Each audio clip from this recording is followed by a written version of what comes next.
Hello class.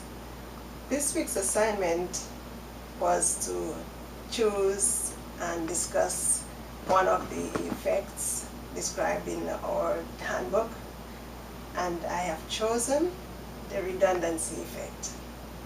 The redundancy effect occurs when a presentation of video, audio, and on-screen text identical to the audio results in lower memory capacity than a presentation of only video and audio.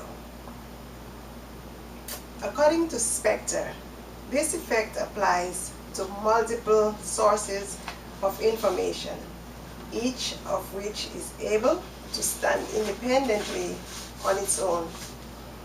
As a result, redundant information is believed to be irrelevant to learning simply because the information it presents is repeated or duplicated in various forms, such as instructions accompanied by detailed diagrams.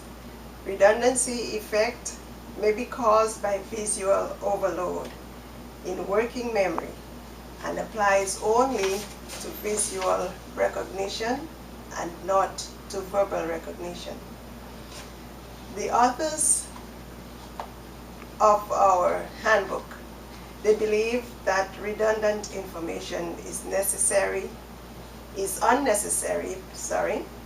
and imposes extraneous cognitive load on the learner's working memory. However, I do believe that there are benefits as well as there may be disadvantages to the redundancy effect, especially to the new or the low ability learner. In fact, various studies have proven the same. For example, concise redundancy, which reduces on-screen text into a brief and to-the-point format and presents it along with graphics, animated or still, and narration, has proven to be helpful rather than boring and useless to low spatial ability learners.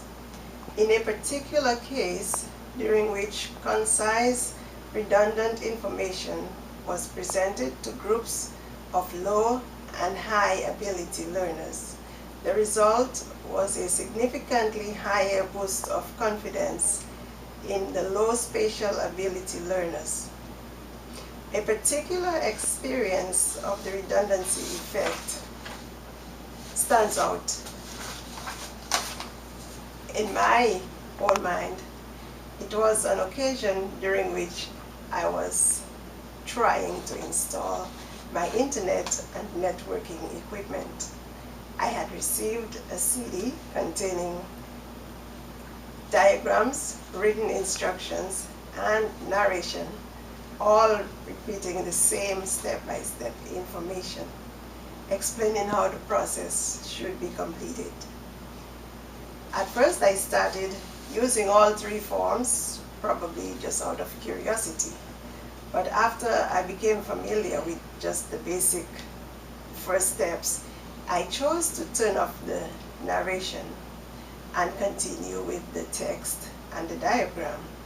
However, at the beginning of the progress, I did find it useful to use all three forms, listening to the narration and reading along with the text while I consulted the diagrams to verify that I was doing it right.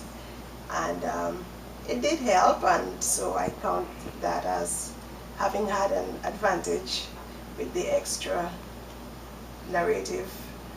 And as a result, I would conclude that the redundant effect is not